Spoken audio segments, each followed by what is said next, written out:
Hello दोस्तों, finally आप सभी के लिए Rajasthan board class 10th social science 17 मार्च 2025 को सोशल साइंस सामाजिक विज्ञान का पेपर है। और इस पेपर के लिए जितने भी यहाँ पर महत्वपूर्ण प्रश्न हैं, जितने भी यहाँ पर इंपॉर्टेंट क्वेश्चंस रहने वाले हैं, वो यहाँ पर हुबहू आपको इस पेपर में बताने वाला हूँ, जो कि आपको हुबहू 17 मार्च 2025 सोशल साइंस के पेपर में एसएसटी के पेपर में आपको हुबहू मिलने वाला है। तो अभी तक आपने इस क्लास को लाइक नहीं किया है तो सबसे पहले इस क्लास को लाइक कर दीजिए, चैनल को सब्सक्राइब करके बेल आइकन को प्रेस कर दीजिए और ज़्यादा से ज़्यादा इस क्लास को शेयर करना है अपने सभी दोस्तों के साथ। यहां पर मैं आपको पूरा का पूरा सोशल साइंस का पेपर बताने वाला हूं और यहां पर जितने भी यहां पर बहुवैकल्पिक प्रश्न हैं, अति लघुत्रात्मक प्रश्न हैं, जितने भी लघुत्रात्मक प्रश्न हैं, निबंधात्मक प्रश्न हैं और जो आपका मैप आने वाला है वो आपको वो बताने वाला हूं। तो सबसे पहले यहां पर आप देख सकते हैं काफी महत्वपूर्ण प्रश्न है। तो निम्न प्रश्नों के उत्तर का सही विकल्प चयन करके उत्तर पुस्तिका में लिखना है। तो देखिए, हिंद स्वराज पुस्तक काफी इंपॉर्टेंट है। हिंद स्वराज पुस्तक है वो किसने लिखी है? तो यहाँ पर किसने लिखी है? तो महात्मा गांधी जी ने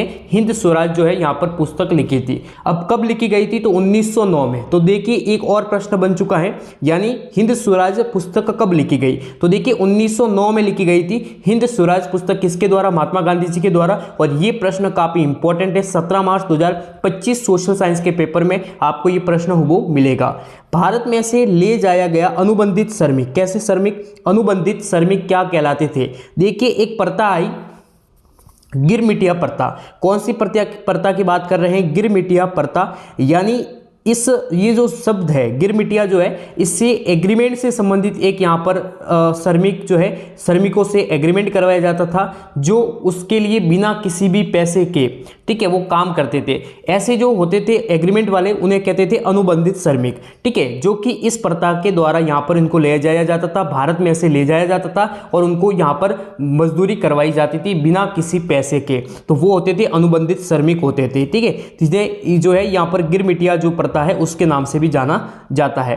नेक्स्ट यहां पर आप देख सकते हैं, बुनकरों पर निगरानी करने वाले वेतन भोगी जो कर्मचारी है वो कौन थे? तो एजेंट थे, राजस्व अधिकारी थे, आमिल थे या गुमास्ता थे? तो यहां पर गुमास्ता करके एक यहां पर प्रथा आई थी, ठीक है, गुमास्ता काफी महत्वपूर्ण है। और जो बुनकरों पर निगरानी करने वाले जो वेतन भोगी कर्मचारी थे वो यहाँ पर गुमास्ता कहलाते थे। क्या कहलाते थे? गुमास्ता कहलाते थे। काफी इंपॉर्टेंट है, 17 मार्च 2025 सामाजिक विज्ञान के पेपर में आपको मिलने वाला है। इस क्लास को अभी तक आपने लाइक नहीं किया तो एक बार इस क्लास को जरूर यहाँ पर लाइक कर दीजिए। नेक्स्ट यहाँ पर आप देख सकते हैं आधुनिक सापेक्ष खाने, ठीक है, उसका आविष्कार है वो किसके द्वारा किया गया था? तो उसका आविष्कार किया गया था गुटेनबर्ग के द्वारा किया गया था। ये भी काफी महत्वपूर्ण प्रश्न है, ठीक है। आधुनिक जो सापेक्ष खाने है उसका आविष्कार किया गया था यहाँ पर गुटेनबर्ग के द्वारा। रेगर मृदा किस मृदा को कहा जाता है? तो जो काली मृदा होती है उसको कहा जाता है रेगर मृदा, ठीक है। क्या कहा जाता है? रेगर मृदा कहा जाता है, जो काली जो होती है। और इसे कपास की जो खेती है उसमें बहुत ही अत्यधिक उत्पादकता के लिए इस मिट्टी का प्रयोग किया जाता है। अत्यधिक उत्पादकता जो है यहाँ पर इस मिट्टी से आती है वो है काली मिट्टी, यानी काली मृदा। नेक्स्ट यहाँ पर आप देख सकते हैं, भारत में विश्व की कितनी प्रतिशत जैव उपजातियां की संख्या है? तो 8% है। कितनी है? 8% है, जो कि क्या है? उपजातियां है, जैव उपजातियां है। इसका सही आंसर हो जाएगा सी ऑप्शन। ऐसे ही प्रश्न आपको हुबहू जो है यहाँ पर एग्जाम के पेपर में मिलने वाले हैं। फिर है विनिर्माण उद्योग कौन से क्षेत्र की क्रिया है? और मैं आपको 100% एक बात क्लियर कर दूं, देखिए प्राथमिक क्षेत्र, ठीक है, प्राथमिक क्षेत्र, द्वितीयक क्षेत्र और तृतीयक क्षेत्र, ये तृतीयक तीनों क्षेत्र हैं। और ये जो यहाँ पर आपकी 6 नंबर कवर करेंगे। कितने अंक? 6 अंक। यानी यहाँ से आपको कितने मार्क्स मिलेंगे? 6 अंक। यदि आप प्राथमिक क्षेत्र किसे कहते हैं, द्वितीयक क्षेत्र किसे कहते हैं, तृतीयक क्षेत्र किसे कहते हैं, और इनके अंतर्गत आने वाले जो उदाहरण हैं, जैसे प्राथमिक में कृषि आ गया है, ठीक है, जो प्राथमिक जो उद्योग होंगे, जो प्राथमिक क्षेत्र में क्या आ जाएगा? कृषि, पशुपालन, खनन वगैरह ये आ जाएंगे। दूसरा है द्वितीयक क्षेत्र।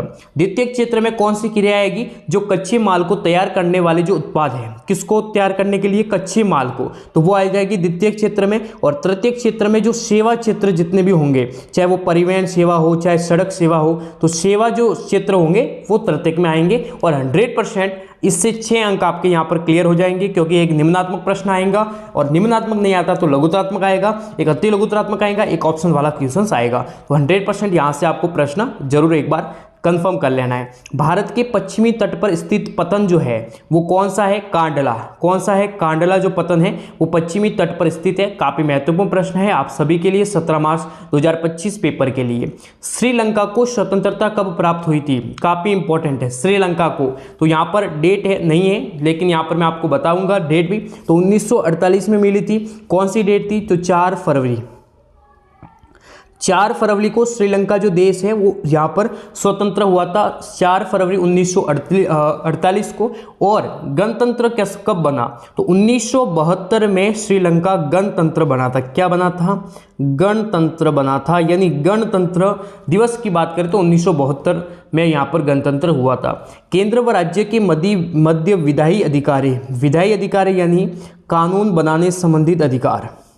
ठीक है, ये ध्यान में रखना है, काफ़ी इंपॉर्टेंट है। कानून बनाने संबंधी को कितने हिस्सों में बांटा गया है? तो 3 हिस्सों में बांटा गया है। ठीक है, सबसे पहले बात करेंगे संघ, ठीक है, उसके बाद करेंगे राज्य, और ये है संवर्ती। यानी 3 सूची में अलग अलग जो है विधायी अधिकार है वो यहाँ पर क्या किए गए हैं? यहाँ पर वर्गीकृत किए गए हैं। काफ़ी इंपॉर्टेंट है। नेक्स्ट यहाँ पर आप देख सकते हैं स्थानीय सरकारों में पंचायती राज में महिलाओं को कितने प्रतिशत, महिलाओं के लिए कितने प्रतिशत जो है सीट आरक्षित या कितने पद आरक्षित किए गए हैं? तो काफ़ी इंपॉर्टेंट है। तो 1/3 जो पद है, 1/3 जो पद है वो आरक्षित किए गए हैं महिलाओं के लिए। किसमें? पंचायती राज में। किस के तहत? तो यहाँ पर संविधान का जो आर्टिकल कहता है 243D के तहत यहाँ पर ये कहा गया है, ये प्रावधान है कि स्थानीय सरकारों में पंचायती राज में महिलाओं के लिए पद आरक्षित हो। कितने पद हो? अब फिर हुआ 73वां संविधान संशोधन हुआ। ये कब हुआ था? 73वां संविधान संशोधन हुआ था 1992 में हुआ। कब हुआ? 1992 में हुआ। और इसके 33% कह सकते हैं, ठीक है, 33% आरक्षण लागू किया गया महिलाओं के लिए। कितने प्रतिशत? 33% आरक्षण लागू किया गया। ये भी काफ़ी इंपॉर्टेंट है। नेक्स्ट यहाँ पर आप देख सकते हैं निम्न में से जनमत निर्माण में महत्वपूर्ण जो भूमिका है वो राष्ट्रपति निभाता है, सरपंच निभाता है, मुख्यमंत्री निभाता है, या फिर राजनीतिक दल निभाता है? इसका कमेंट जो है आपको सही जो आंसर वो आप कमेंट करके बताएंगे। काफ़ी इंपॉर्टेंट क्वेश्चन है, 17 मार्च 2025 के पेपर में वो आने वाला प्रश्न है। नेक्स्ट यहाँ पर आप देख सकते हैं तृतीय क्षेत्र को अन्य नाम से जाना जाता है। तो देखिए कृषि व सहायक क्षेत्र, तो इसको कहा जाता है प्राथमिक क्षेत्र। ठीक है, जो प्राथमिक क्षेत्र है उसको अन्य नाम से यदि देखा जाए तो वो कहा जाता है कृषि व सहायक क्षेत्र। औद्योगिक क्षेत्र, ये जो क्षेत्र होगा वो द्वितीय क्षेत्र में आएगा, लेकिन तृतीय क्षेत्र को सेवा क्षेत्र के नाम से जाना जाता है। काफ़ी इंपॉर्टेंट है। ठीक है, नेक्स्ट यहाँ पर आप देख सकते हैं वैश्वीकरण से सर्वाधिक लाभान्वित जो है हुए हैं ग्रामीण मजदूर हुए हैं, शहरी शिक्षित व्यक्ति हुए हैं, धनी वर्ग के उपभोक्ता, या फिर उपयुक्त सभी। तो यहाँ पर कौन हुए हैं? उपयुक्त सभी हुए हैं वैश्वीकरण से। ठीक है, और यदि मेजर रूप से या देखिए प्रमुख रूप से तो धनी वर्ग के जो उपभोक्ता है वो हुए हैं। निम्नलिखित में से कौन सी संस्था ऋणों के औपचारिक स्रोतों की कार्यप्रणाली पर नजर रखती है? तो भारतीय रिजर्व बैंक। ठीक है, भारतीय रिजर्व बैंक याद रखना है, यानी आरबीआई। और मैंने यहाँ से एक प्रश्न आपको बताया था 1935 में आरबीआई की क्या होती है? स्थापना होती है। ठीक है, डेट है 1 अप्रैल 1935 में। नेक्स्ट यहाँ पर आप देख सकते हैं अब आपको रिक्त स्थान वाले प्रश्न भी देखने को मिलेंगे, तो काफ़ी इंपॉर्टेंट है ये पेपर आप सभी के लिए। और यहाँ से हुबहू आपको 17 मार्च 2025 के पेपर में प्रश्न हुबहू आपको देखने को मिलेंगे। तो देख सकते हैं प्रथम लोहा इस्पात जो है संयंत्र स्थापित हुआ तो कहाँ पर हुआ था? ये काफ़ी इंपॉर्टेंट है और यहाँ से आपको प्रश्न देखने को मिलेंगे। तो कहाँ पर हुआ था? तो लोह और इस्पात जो संयंत्र है वो जमशेदपुर में, कहाँ पर? जमशेदपुर में स्थापित हुआ था। ठीक है, ये है आपके झारखंड में। कहाँ पर है? झारखंड में है। कब स्थापित हुआ? तो यहाँ पर हम बात करेंगे 1907 में। कब हुआ था? 1907 में। कब हुआ था? 1907 में हुआ था। ठीक है, जो कंपनी थी वो कौन सी थी? टिस्को कंपनी थी। कौन सी कंपनी थी? इस टिस्को कंपनी के तहत प्रथम लोह इस्पात संयंत्र स्थापित किया गया था टाटा। ठीक है, टाटा एलायंस एंड स्टील जो कंपनी है टिस्को, उसने स्थापित किया था। नेक्स्ट यहाँ पर आप देख सकते हैं रोमन सर्स ने धर्म विरोधी विचार को दबाने हेतु, कौन से विरोधी? धर्म विरोधी जो विचार थे उसको दबाने हेतु धर्म सुधार विरोधी आंदोलन जो है यहाँ पर उसकी स्थापना की थी, यानी धर्म सुधार ठीक है, काफ़ी इंपॉर्टेंट है। धर्म सुधार विरोधी आंदोलन की जो शुरुआत है वो की थी रोमन चर्च ने। नेक्स्ट यहाँ पर आप देख सकते हैं वर्षा जल होता है उसको राजस्थान में किस नाम से जाना, अन्य नाम से जाना जाता है, तो वो होता है पालर पानी। नाम सुना होगा पालर पानी, क्योंकि आप राजस्थानी ही हैं और पालर पानी हमारे यहाँ पर यानी राजस्थान में पालर पानी के नाम से भी वर्षा के जल को जाना जाता है या कहा जाता है। लोकतांत्रिक व्यवस्था समानता पर आधारित होती है, तो कैसी समानता पर आधारित होती है? राजनीतिक समानता पर आधारित होती है। काफ़ी महत्वपूर्ण हो जाएगा। राजनीतिक समानता पर आधारित होती है लोकतांत्रिक व्यवस्था। लोकतांत्रिक व्यवस्था लोगों का, लोगों के लिए, लोगों द्वारा ही जो शासन है वो है लोकतंत्र शासन। नेक्स्ट यहाँ पर आप देख सकते हैं भारत में राष्ट्रीय आय की गणना जो करता है कौन? भारत में राष्ट्रीय आय की जो गणना होती है वो किसके द्वारा की जाती है? तो वो एनएसओ के द्वारा की जाती है। किसके द्वारा की जाती है? एनएसओ यानी राष्ट्रीय सांख्यिकी कार्यालय, जो सांख्यिकी जो डिपार्टमेंट होता है उसके द्वारा की जाती है। परिसंपत्तियों को खरीद में व्यय की गई जो मुद्रा है वो क्या कहलाती है? तो वो निवेश कहलाती है, इन्वेस्टमेंट, निवेश कहलाती है। काफ़ी महत्वपूर्ण हो जाएगा। लोकतंत्र में महत्वपूर्ण स्थान होता है, तो किसका होता है? तो स्वतंत्रता का भी क्या होता है? महत्वपूर्ण स्थान होता है। निष्पक्षता का भी क्या होता है? ये बहुत ही इंपॉर्टेंट रोल होता है। और यहाँ पर नियमित चुनाव, इसका भी बहुत ही महत्वपूर्ण यहाँ पर होता है रोल। तो ये तीनों ही क्या है? काफ़ी इंपॉर्टेंट है। उसके बाद बात करेंगे अति लघुत्तरात्मक प्रश्न, यानी इन सभी का जो आंसर होंगे, जो अति लघुत्तरात्मक प्रश्न होंगे, इनका उत्तर आपको एक पंक्ति या एक शब्द में देना होगा। सबसे पहले हम बात करेंगे असहयोग आंदोलन का प्रमुख उद्देश्य। तो देखिए जो महात्मा गांधी द्वारा संचालित तीनों ही जो आंदोलन है उनसे आपके लगभग 5 से 6 अंक का एक और यहाँ पर मैं आपको क्लियर करवा देता हूँ। सबसे पहले बात करेंगे असहयोग आंदोलन की। असहयोग आंदोलन से 100% एक प्रश्न मिलेगा। उसके बाद देखिए सविनय अवज्ञा आंदोलन। कौन सा आंदोलन? सविनय अवज्ञा आंदोलन, इससे एक प्रश्न बनेगा। एक आएगा भारत छोड़ो आंदोलन। कौन सा आंदोलन? भारत छोड़ो आंदोलन। और इस आंदोलन के तहत करो या मरो का नारा दिया गया था। किसके द्वारा दिया गया था? महात्मा गांधी जी ने करो या मरो का। और कब दिया गया? 9 अगस्त 1942 में भारत छोड़ो आंदोलन। ठीक है, इनकी जो डेट है, इनकी जो उद्देश्य है, इनके क्या क्या कार्यक्रम रहा है इन आंदोलनों का, ये आपको याद करने हैं। और यहाँ पर इनसे एक निबंधात्मक प्रश्न भी बनेगा, तो काफ़ी महत्वपूर्ण है। इन तीनों के बारे में आपको सटीक जानकारी होनी चाहिए। तो देखिए असहयोग आंदोलन का प्रमुख जो उद्देश्य था ब्रिटिश शासन के खिलाफ भारतीयों को एकजुट करना और अहिंसक तरीकों से स्वराज्य या कि उसकी स्थापना करना, जो स्वराज्य है उसकी क्या करना? स्थापना करना। ये काफ़ी क्या हो जाएगा? महत्वपूर्ण हो जाएगा। उसके बाद बात करेंगे स्टेपलर्स। तो स्टेपलर्स का क्या अर्थ है? तो देखिए उनको उसकी रेशे व गुणवत्ता और उनके ठीक है गुणवत्ता के अनुसार क्या करना? चाटना, अलग करना, वर्गीकृत करना क्या कहलाता है? स्टेपलर्स कहलाता है। और स्टेपलर्स कहते हैं उस वाले व्यक्ति को जो उनको उसकी रेशे और गुणवत्ता के अनुसार चाटता है। वर्गीकृत करने वाला जो व्यक्ति होता है और वो जो व्यक्ति होता है वो क्या कहलाता है? स्टेपलर्स कहलाता है। काफ़ी महत्वपूर्ण है। 17 मार्च 2025 सामाजिक विज्ञान पेपर के लिए हुबहू ये पेपर आपको प्रश्न में देखने को मिलेगा। सर्वप्रथम किसने भाप के इंजन का पेटेंट करवाया था? तो वो करवाया था जेम्स वाट ने। जेम्स वाट ने। ठीक है, आयुष्यन शब्द का विस्तार कीजिए। तो आयुष्यन जो शब्द है उसका विस्तार हम बात करेंगे, तो उसका जो यहाँ पर है अंतर्राष्ट्रीय प्रकृति संरक्षण संघ। कौन सा है? यहाँ पर IUCN, international union for conservation of nature. ठीक है, international union for conservation of nature, ये इसका यहाँ पर हो जाएगा शब्द विस्तार। सर्वप्रथम नारीवादी आंदोलन की शुरुआत किस देश में हुई थी? काफ़ी इंपॉर्टेंट है, कमेंट करके आपको बताना है। नेक्स्ट यहाँ पर हम बात करेंगे किस रेशे को गोल्डन फाइबर कहा जाता है? तो जो जूट रेशा होता है, कौन सा रेशा? जूट। ये एक कैसा रेशा है? प्राकृतिक रेशा है। काफ़ी इंपॉर्टेंट है। ठीक है, यहाँ से आपको एक प्रश्न 100% देखने को मिलेगा। ये कैसा रेशा है? प्राकृतिक रेशा है। उसके बाद देखिए राजनीतिक दल के कोई 2 कार्य। मनरेगा। देखिए मनरेगा महात्मा गांधी राष्ट्रीय ग्रामीण रोजगार गारंटी योजना है, वही है मनरेगा। ठीक है, एक अधिनियम भी है। भारत में कार्यरत 2 बहुराष्ट्रीय कंपनियों के नाम। तो एक तो है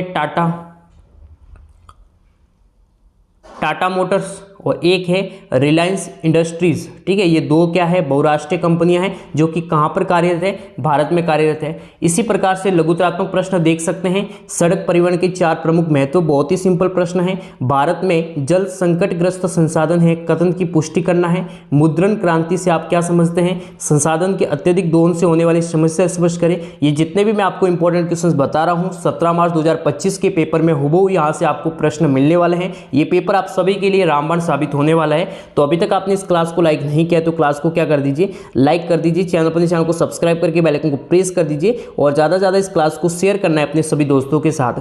देखिए, जो लघुतात्मक प्रश्न होंगे इनका आंसर आपको उत्तर पुस्तिका में बिल्कुल ही सटीक लिखना है, स्पष्ट लिखना है। जो महत्वपूर्ण है उन्हीं बातों को लिखना है, अन्य इधर गिधर फालतू बातों को लिखना नहीं है, क्योंकि शब्द सीमा 85 है, यानी 50 शब्दों में ही आपको इनका आंसर देना है।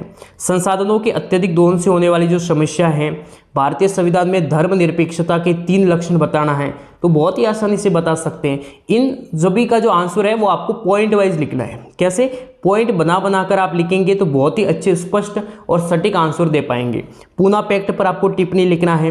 भारत में वैश्वीकरण के किन्हीं 2 प्रभावों को समझाइए। एक, उपभोक्ता को बाजार से वस्तु खरीदते समय किन किन बातों का ध्यान रखना चाहिए, कोई 2 बताइए। तो ये बहुत ही क्या है, बहुत ही सिंपल क्वेश्चन है, लेकिन यहाँ पर मैटर क्या करेगा, आपके लिखने का तरीका, आपके क्वेश्चंस को समझने का तरीका, आप किस प्रकार से अपने दृष्टिकोण से कैसे आंसर को देंगे। क्योंकि देखिए, एक उपभोक्ता, यदि आप दुकान पर जाते हैं, मान लीजिए 1 किलो चक्कर लेने के लिए आप दुकान पर जाते हो, ठीक है, अब आप कौन सी बात का ध्यान रखेंगे, तो सबसे पहले तो आप जो है, जो तोल कर रहा है, ठीक है, जो माप रहा है चक्कर को, उसका आप ध्यान रखेंगे कि मात्रा में हमें कितना ग्राम दिया है चक्कर, ठीक है। तो बहुत सारी बातें होगी। उसके बाद चक्कर है, उसकी क्वालिटी कैसी है वो भी हम चेक करेंगे। तो ये बहुत ही निम्न बातों का आप ध्यान रखना पड़ेगा। मानव विकास सूचकांक का महत्व बताइए। लोकतंत्र असफल रहा, कोई 4 नकारात्मक परिणाम भी लिखना है आपको, ठीक है, क्योंकि सकारात्मक होते हैं तो नकारात्मक भी परिणाम होंगे। राजनीतिक दल कानून निर्माण में किस प्रकार निर्णायक भूमिका निभाते हैं, काफी इंपॉर्टेंट क्वेश्चन है ये, ठीक है, और 100% ये 2 बार पेपर में आ चुका है। पिछले प्रश्न पत्रों में PYQ यानी पिछले प्रश्न पत्रों में आया हुआ प्रश्न है। उसके बाद देखिए, ब्रेटन वुड्स समझौता का क्या अर्थ है, भारतीय अर्थव्यवस्था पर महामंदी का जो प्रभाव है वो कैसा रहा है, भारत की 2 रोपण पेय फसल चाय कॉफी की प्रमुख विशेषता लिखिए। तो देखिए, आप लिख सकते हैं कि चाय जो है वो असम में बहुत ही ज़्यादा होती है, क्या क्या इसके लिए उपयुक्त कौन सी मृदा वगैरह होती है, कॉफी का उत्पादन कैसे होता है, ठीक है, कैसा क्या कितना निवेश रहता है, गहन जीविका कृषि किसे कहते हैं, इन कृषि की 3 आपको विशेषताएं लिखनी है। तो ये जितने भी यहाँ पर प्रश्न हैं काफ़ी महत्वपूर्ण है। 100% यहाँ पर देखिए, जो मैंने बोला था, प्राथमिक द्वितीयक और तृतीयक क्षेत्र से 100% एक प्रश्न आएगा और सीधा आपको 6 नंबर आपको यहाँ पर मिलेंगे। तो यहाँ से आपको 100% जहाँ से प्रश्न आने वाले हैं मैंने आपको बता दिया है, और 100% वहाँ से प्रश्न आएंगे। और ये जो सभी जो प्रश्न है वो काफ़ी महत्वपूर्ण है, आपको याद करना है। बाकी इस क्लास को लाइक करें, चैनल को सब्सक्राइब करके बेल आइकन को प्रेस करें। थैंक